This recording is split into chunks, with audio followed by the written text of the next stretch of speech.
नमस्कार, मैं हूं ब्रजेश चौकसी और आप देख रहे हैं हमारा खास कार्यक्रम शख्सियत। और शख्सियत में आज हमारे मेहमान हैं एक ऐसे नेता जो लगातार 4 चुनाव जीतते आ रहे हैं, यूथ कांग्रेस से राजनीति में प्रवेश करते हैं, राजनीतिक विरासत से आते हैं, लेकिन सरकार को घेरने में कोई भी मौका नहीं छोड़ते हैं। तो आइए मुलाकात कीजिए नेता प्रतिपक्ष उमंग सिंगार से।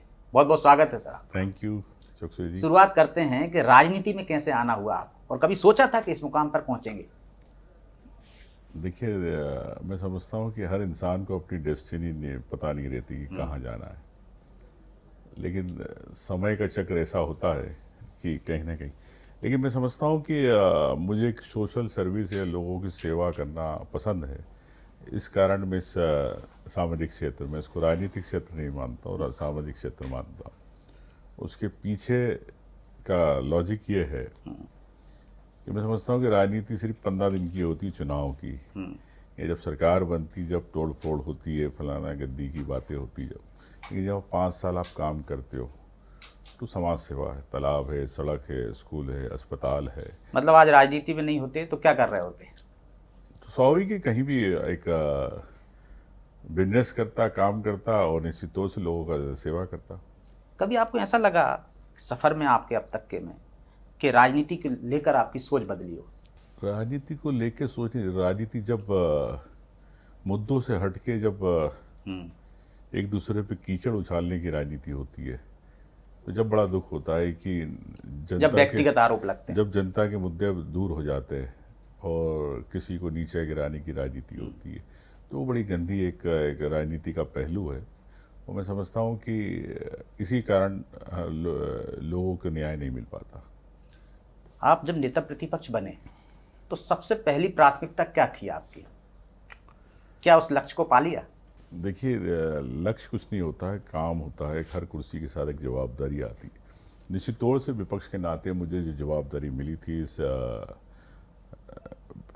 प्रदेश के अंदर की जनता की आवाज़ बनूं, चाहे किसानों की बात हो, युवाओं की बात है या अतिथि शिक्षक की बात हो, तमाम ऐसे दलित है, आदिवासी है, उन मुद्दों पे मैं मेरी पार्टी के विधायकों के साथ मुखर रहता हूँ और सरकार से मैं प्रयास करता हूँ कि इन मुद्दों पे ध्यान दे और सकारात्मक चर्चा हो और निर्णय निकले। क्या विपक्ष के नाते आप सरकार को प्रभावी तरीके से घेर पाए हैं या किसी मुद्दे पर बैकफुट पर ला पाए? देखिए, सरकार, आप जानते हैं कि आजकल जिस प्रकार से देश में सिस्टम चल रहा है कि सरकार कानों में रुई लगा के जनता से न्याय करना चाहती है, लेकिन जनता की आवाज़ नहीं सुनना चाहती। तो मैं समझता हूँ कि जहाँ न्याय अन्याय होता है तो निश्चित तौर से विपक्ष आवाज़ बनता है। और हमने चाहे भागीरथपुरा को लेकर सरकार को चिताया, कप सिरप कांड को लेकर चिताया, किसानों को जब मूंग को लेकर संघर्ष कर रहे थे उनको लेकर चिताया, सरकार जाएगी, वह आदिवासियों के वन भूमि के पट्टों को लेकर, तो इस पर सरकार ने प्रयास भी किया। और हम समझ सकते हैं कि हमारी लड़ाई और जो जनता की लड़ाई थी उसको कहीं ना कहीं एक संबल मिला, सरकार को झुकना पड़ा। आपके विरोधी आरोप लगाते हैं कि आप मीडिया की सुर्खियां बहुत बटोरते हैं, सदन के अंदर चर्चा बेहतर नहीं करते। अब देखिए, ये तो विरोधी उसका कहना उसका फर्ज है, लेकिन मैं समझता हूँ कि महत्वपूर्ण है कि सदन चले और सदन में हर विषय पर चर्चा हो, क्योंकि आप जानते हो कि इतिहास के पन्नों में लिखी जाती है सब बातें, लेकिन आप ये भी देखते हैं कि सरकार किस प्रकार से चर्चाओं से भागती है। सरकार चर्चा करना चाहती भी है तो उस पर निर्णय पे नहीं पहुंच पाती। कई मामलों में आपने देखा कि झूठे जवाब देते। सिंगरौली खदान जिस प्रकार से दी अडानी को 2 लाख 3 लाख रुपए मुआवजा मिल रहा, और इन्हीं के मंत्री कहते हैं हम 50 लाख रुपए दे रहे। तो कथनी और करनी में फ़र्क है। तो यही सरकार के हमारा ध्यान आकर्षित कराना हमारा फर्ज है। आपने युवाओं की बात की, आपने किसानों की बात की, इन दोनों मुद्दों पर आप सरकार को कितना नंबर देंगे? देखिए, युवाओं को मैं यही कहना चाहता हूँ कि सरकार बड़े बड़े दावे करती है, लेकिन आप जानते हैं, पूरा प्रदेश जानता है, कर्ज में डूबी हुई है। जब आपके पास लाखों करोड़ों रुपए, 11 लाख से करोड़ से ज़्यादा का निवेश सरकार की थी आई, तो ये रोजगार कहाँ मिला? क्या युवाओं, अगर 22 लाख अगर पोर्टल पर बेरोजगार युवा है, आकांक्षी इन्होंने नाम दिया, तो उन युवाओं को नौकरी क्यों नहीं? क्या अतिथि शिक्षक आज 3.5 लाख आपके पास रजिस्टर्ड है, तो उनको नौकरियां क्यों नहीं? क्या पिछड़ों के आरक्षण की बात करते, कुछ विभागों में आप 27% आरक्षण देते हो, कुछ में नहीं देते, तो पिछड़ों को भूल जाती सरकार। तो यही सब तमाम मुद्दे हैं, और नया सिस्टम आ गया देश के अंदर कि सिर्फ विपक्ष को सुनो लेकिन बोलो मत। आप आदिवासियों के मुद्दे प्रमुखता से उठाते हैं। अभी हाल ही में आपने कहा कि अलग धर्म कोड की मांग की है, तो इस पर आपकी पार्टी का स्पष्ट स्टैंड क्या है? देखिए, अगर मैं बोल रहा हूँ तो स्वाभाविक पार्टी की ओर से बोल रहा हूँ। तो पार्टी दिल्ली में क्यों नहीं उठाती? देखिए, मैं आपसे ये कह सकता हूँ कि इन सब मुद्दों पे पार्टी में गहन चिंतन भी चल रहा है और हर प्रदेश में काम भी चल रहा है। आप कहते हैं कि आदिवासी हिंदू नहीं है, एक तरफ आप कहते हैं कि आदिवासी हनुमान जी आदिवासी हैं। ये सब राजनीति में क्यों? क्या मुद्दों से अलग बात करने के पीछे कोई रणनीति है? देखिए, राजनीति नहीं है, ये इतिहास गवाह है कि जो भी मूलवासी होते हैं उनको आदिकाल से वास कर रहे हैं, उनको मूलवासी कहा गया। और आज़ादी की पहले भी जनगणना में आदिवासी कोड था जी। यूनाइटेड नेशन कह चुका है कि आदिवासियों को, जो मूलवासी हैं, उनको आपको सम्मान देना हर देश में है। तो हमारे देश में उनको क्यों आप अलग नहीं करना चाहते हो? क्या उनकी पहचान खत्म करना चाहते हो? क्या उनकी संस्कृति धर्म की जो बात करते हैं तो क्यों नहीं कर सकते? जब हर समाज अपनी संस्कृति धर्म की रक्षा कर सकता है, तो आदिवासी अपने समाज और धर्म की रक्षा क्यों नहीं कर सकते? सवाल ये है। रही बात भारतीय जनता पार्टी की, तो इन्हीं के मोहन भागवत जी कहते हैं कि सनातनी बाद में आए, मूलवासी आदिवासी यहाँ के रहने वाले। तो जब इनके मुख्य प्रचारक अगर ये बात कहते हैं, तो फिर भारतीय जनता पार्टी किस रूप से बोलती है राजनीति? तो जो हटाया गया था, तथ्यों की बात है, तथ्यों हटाया गया था, उसके पीछे कोई षड्यंत्र देखते हैं क्या? षड्यंत्र नहीं कह सकता। देखिए, मैं समझता हूँ कि आप समझते हैं कि समय के साथ कई स्थितियां परिस्थितियां बदलती है। अगर आदिवासी समाज अगर आदिवासी कोर्ट की बात कर रहा है, तो मैं समझता हूँ कि इसको गंभीरता से भारतीय जनता पार्टी केंद्र सरकार को लेना चाहिए।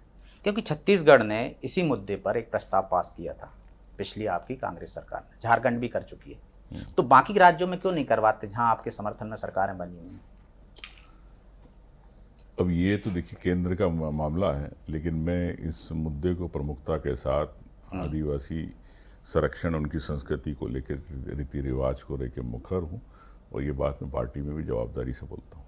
आपको क्यों लगता है कि आदिवासियों की पहचान खतरे में है? आरएसएस उनको हिंदू बनाना चाहते हैं। ये तो आप देख रहे हो, जिस प्रकार से गांव-गांव में जाके अपना प्रचार करते हैं वो लोग, और आदिवासियों को एक तरह से देखा जाए तो धर्म परिवर्तन की बात करते हैं लोग। और उनके मोहन भागवत कहते हैं कि आदिवासी मूलवासी है।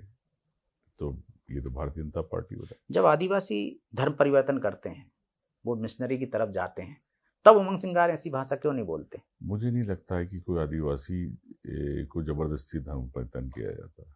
और देश है, देश के अंदर अगर कोई अपनी स्वेच्छा से जाना चाहता है तो उसको कोई मना नहीं कर सकता है संविधान में।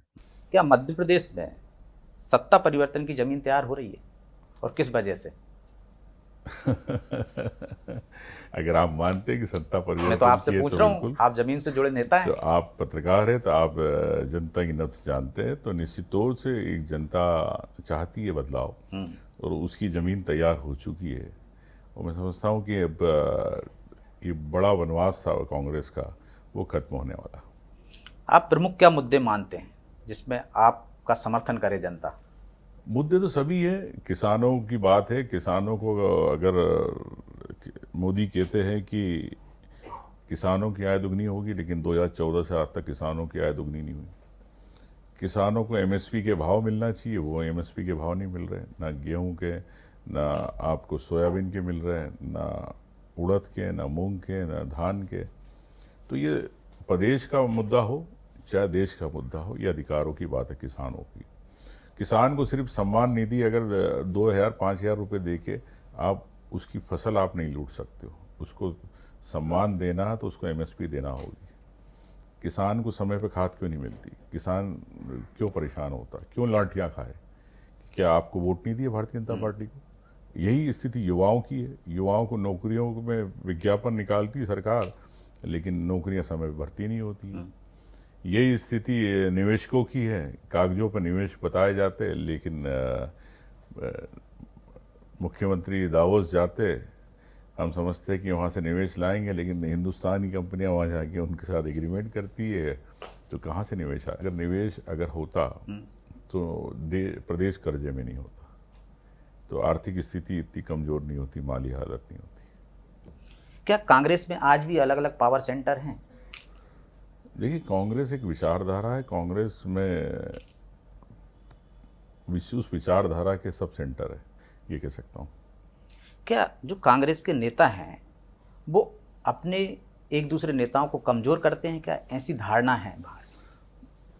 अब ये आप कह रहे हैं, लेकिन मुझे नहीं लगता है, और सभी लोग मिलकर कांग्रेस के लिए काम कर रहे हैं, और कांग्रेस की 2028 में सरकार बनेगी। क्या अगला चुनाव आपके नेतृत्व में लड़ा जाएगा? कांग्रेस के नेतृत्व में लड़ा जाएगा, ये मैं जवाबदारी के साथ कह रहा हूँ, और कांग्रेस की सरकार बनेगी। यदि आप मुख्यमंत्री बनते हैं तो पहला कौन सा फैसला पलटेंगे? देखिए, मैं आपसे ये कहना चाहता हूँ कि मैं कांग्रेस में एक कांग्रेस के सिपाही के रहते काम करता हूँ, और सिपाही है, जो भी जवाबदारी मिलती है मैं करता हूँ, निभाता हूँ। प्रदेश की सबसे बड़ी समस्या क्या है आज आपकी नज़रों में? मैंने आपसे कहा, किसानों की समस्या है, दूषित पानी की समस्या है, नगर पालिका नगर निगम जैसे इंदौर के हालात है, यही स्थिति पूरे प्रदेश की हालात है, यही आपके भोपाल की स्थिति है। तो मुद्दे चाहे पिछड़ों के आरक्षण के हो, चाहे युवाओं के भविष्य की बात हो, चाहे किसानों की बात हो, चाहे दलित आदिवासियों के अत्याचारों की बात है, ये ज्वलंत मुद्दे हैं। हर मुद्दा है कि मुद्दे की कमी नहीं है, लेकिन अब भारतीय जनता पार्टी सरकार बताए कि ढाई साल होने आए, कौन सी इनकी 2.5 साल में 2.5 उपलब्धियां बताए बड़ी। विपक्ष की सबसे बड़ी ताकत क्या है? विपक्ष की सबसे बड़ी ताकत जनता है, जनता की आवाज़ को हम मजबूती के साथ विपक्ष में उठाते हैं। और कमजोरी? कमजोरी यही कि सरकार झूठे प्रकरण, झूठे आरोप लगा के ध्यान भटकाना चाहती जनता के मुद्दे से, लेकिन कमजोरी नहीं है, उससे भी हम लड़ना जानते हो, लड़ रहे हो। क्या आपको लगता है कि मध्य प्रदेश सरकार जनता के मुद्दों से ज़्यादा राजनीति करती है? स्वाभाविक है, मध्य प्रदेश सरकार मुद्दों से ज़्यादा राजनीति करती है। और एक छोटा सा, ये क्यों लाइव टेलीकास्ट नहीं कराना चाहते मध्य प्रदेश विधानसभा का? जी। क्या मंत्री वहाँ पर झूठ बोल रहे हैं इसलिए नहीं कराना चाहते? क्या मंत्री जवाब नहीं दे सकते जनता की सवालों का, इसलिए वहाँ लाइव टेलीकास्ट नहीं कराना चाहते हो? ये तमाम बातें हैं, अगर मैं समझता हूँ कि सामने आएगी तो प्रदेश की जनता को दूध का दूध, पानी का पानी हो जाए। क्या आपके और प्रदेश अध्यक्ष के बीच तालमेल बेहतर है? बिल्कुल तालमेल बेहतर है। कल ही परसों में रोजा इख्तियार करके आए। जो विधानसभा में जो मुद्दे उठाए जाते हैं या संगठन में जो मुद्दे होते हैं, दोनों की संयुक्त रूप से रणनीति बनती है या कुछ मुद्दों पर आपकी राय अलग होती है? नहीं, संयुक्त बनती है, विधायक दल में चर्चा होती है, विधायक दल के अंदर प्रदेश अध्यक्ष भी आते हैं, वो स्वाभाविक सब बातें होती हैं। फिर ऐसा क्यों आता है मौका कि आपको एक वीडियो जारी करके कहना पड़ता है कि देखिए हम दोनों एक हैं? जीतू पटवारी ने किया था। ये तो आप लोग आरोप लगाते अलग है, तो हमको फिर दिखाना पड़ता है कि भैया आप मीडिया के लिए कि हम लोग एक है, बाकी तो हम लोग एक है, साथ खाते साथ बैठते। हेमंत कटारी क्यों नाराज थे आपसे? ये तो मैं हेमंत कटारी से पूछिए, मेरे तक तो ऐसी कोई बात आई नहीं, ना उन्होंने मुझे कहा। तो इसके बाद कुछ बात हुई थी आपकी? नहीं, कोई बात ही नहीं थी, मेरे को समझ में नहीं आया क्यों हुआ, क्या हुआ, और ना उन्होंने इस बारे में इस विषय में कोई बात करी। इस बार विधानसभा में एक शब्द आया था, औकात वाला। क्या इसके बाद कैलाश विजयवर्गीय से आपकी बात हुई और अब कैसे रिश्ते हैं? देखिए, रिश्ते हमेशा सामान्य रहते हैं, गड़बड़ाहट होती है, लेकिन मैं समझता हूँ कि कैलाश जी से ये पूछना चाहता हूँ किसकी औकात की बात कर रहे थे। अगर उमंग सिंगार किसानों की बात कर रहे हैं तो किसानों की प्रदेश की औकात की दिखाने की बात कर रहे हैं। अगर उमंग सिंगार अगर युवाओं की बात कर रहे हैं, क्या उन युवाओं को औकात दिखाने की बात कर रहे हैं? अगर मैं आदिवासियों की बात कर रहा हूँ, अडानी को लेकर इतनी मिर्ची क्यों लगती है, तो क्या आदिवासियों को औकात दिखाने की बात कर रहे हैं? क्या पिछड़ों को, अगर 27% आरक्षण की बात करता हूँ, तो क्या पिछड़ों को आप औकात दिखाने की बात करती है? ये तो भारतीय जनता पार्टी बताए। क्या कांग्रेस के पास अगला चुनाव जीतने के लिए कोई ठोस रणनीति है या सिर्फ सरकार विरोधी माहौल पर भरोसा है? देखिए, हर समाज, हर वर्ग, हर की अपनी आवश्यकताएं, उन आवश्यकताओं को लेके कांग्रेस पूरी तरह नज़र रखी हुई है और उन लोगों से संवाद कर रही है। उसी आधार पर हम लोग भविष्य में रणनीति बनाएंगे। कांग्रेस 2018 में सरकार में आती है, इसके बाद अगले चुनाव में वो सत्ता में नहीं आ पाती। इसके लिए आप किसको जिम्मेदार मानते हैं? क्या संगठन में कोई अब कमजोरी रात थी? गई बात गई, अब क्या, नई सरकार 2028 में कांग्रेस की रहेगी, 5 साल चलेगी, 5 साल चलेगी अगली बार। 100%। लेकिन जो कमियां रहती हैं, तो कोई तो कमी रही होगी जिसकी वजह से कि सत्ता में नहीं आ पाए। जो भी कमियां हैं वो 28 के चुनाव में पूरी कर ली जाएगी। तो क्या बेरोजगारी और किसान ही बड़ा मुद्दा होंगे? मुद्दे तो तमाम मुद्दे हैं, मैंने आपको गिना दिए। बिजली के बिल अगर सरकार 700 करोड़ रुपए अगर अडानी को दे रही है स्मार्ट मीटर में, तो क्यों दे रही है? आप कहते हो कि पूरे प्रदेश से हम बिजली सक्षम हो गए, हम दिल्ली को बिजली दे रहे हैं, मेट्रो चला रहे हैं, तो प्रदेश के अंदर बिजली महंगी क्यों दूसरे प्रदेश में? मैं चाहूँगा कि प्रदेश में बिजली जो की दरें हैं वो आज आधी दर में मिल सकती है। अगर 5 रुपये 8 रुपये की बिजली है, 9 रुपये की बिजली है, जो भी उसका टेरिफ है, तो मैं समझता हूँ 50% मिल सकती है, लेकिन सरकार देना नहीं चाहती। सरकार की कोई एक नीति की आप प्रशंसा करना चाहेंगे तो कौन सी होगी वो? सरकार की नीति की प्रशंसा ये करना चाहूँगा कि जिस प्रकार से बड़े बड़े विज्ञापन देना, ब्रांडिंग करना और बड़े बड़े ख्याली पुलाव जनता को दिखाना, हर वर्ग को, इस नीति की मैं प्रशंसा करता हूँ। क्या आपकी पार्टी में आपके सभी से रिश्ते सामान्य हैं? कहा जाता है कि नेता प्रतिपक्ष उमंग सिंगार किसी से नहीं डरते, बेबाकी से अपनी बात करते हैं। आपसे कर रहा हूँ। तो अभी जब प्रदेश प्रभारी ने कहा था जी, कि समन्वय नहीं है दिल्ली में बैठक में, इसमें कितनी सच्चाई है? नहीं, मुझे नहीं लगता कि प्रभारी जी ने ऐसी कहीं बात कही है। कमलनाथ जी भी सक्रिय हैं, दिग्विजय सिंह भी सक्रिय हैं। यूथ को कब और मौका मिलेगा आगे? सभी सक्रिय है, युवा भी सक्रिय है, और कमलनाथ जी और दिग्विजय सिंह जी को सक्रिय रहना चाहिए कांग्रेस के लिए। कांग्रेस के लिए बिल्कुल। तो इन बड़े नेताओं से आपके संबंध सबसे बेहतर हैं, जैसे पहले थे अच्छे, आज भी अच्छे। लेकिन कभी आपने आरोप लगाया था उन पे कि पूरी आनी बात होगी, उसके बाद तो दिग्विजय सिंह जी मेरे यहाँ आ गए, मैं उनके यहाँ चले गया हूँ, नेता प्रतिपक्ष बन गया हूँ, तो सबके सहयोग से आज पार्टी चल रही है। आपको मौका मिलेगा तो 3 कौन से बड़े फैसले करेंगे आप सरकार में आते हैं? मौका तो मिला ही, सरकार में आते हैं तो अब ये आप रणनीति कांग्रेस की जानना चाहते हो कि क्या? मैं समझता हूँ समय आने पे ही इस बात का भी मैं खुलासा करूँ। तो दूसरे तरीके से पूछ लेता हूँ। 3 मुद्दे हो या 4 मुद्दे हो, लेकिन हर वर्ग के मुद्दे हो, चाहे पिछड़ों के आरक्षण की बात हो, 27% के लिए हम अडिग है और उनको आरक्षण दिलाएंगे। अगर आदिवासियों को पट्टे की बात है तो आदिवासियों को पट्टे मिलेंगे। अगर युवाओं को नौकरी की बात है तो युवाओं को नौकरी मिलेगी।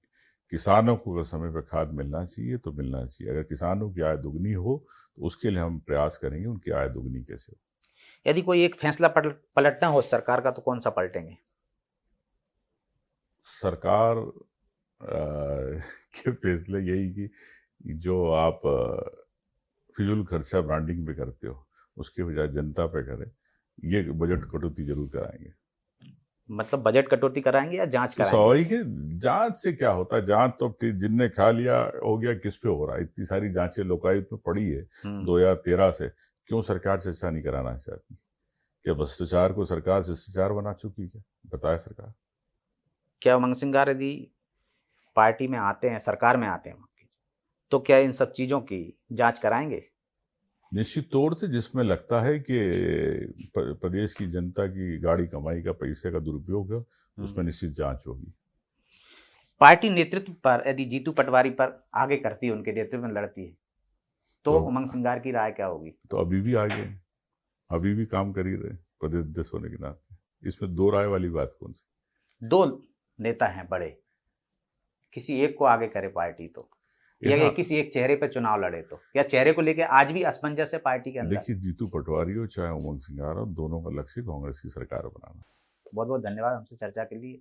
तो ये थे उमंग सिंगार। अपनी पार्टी की बात हो या सरकार को घेरने की बात हो, तमाम मुद्दों पर बेखौफ अपनी अंदाज में उन्होंने जवाब दिया। अगली बार ऐसे ही किसी शख्सियत से फिर मुलाकात कराएंगे। तब तक के लिए मुझे इजाजत दीजिए और आप देखते रहिए अनादि टीवी। नमस्कार।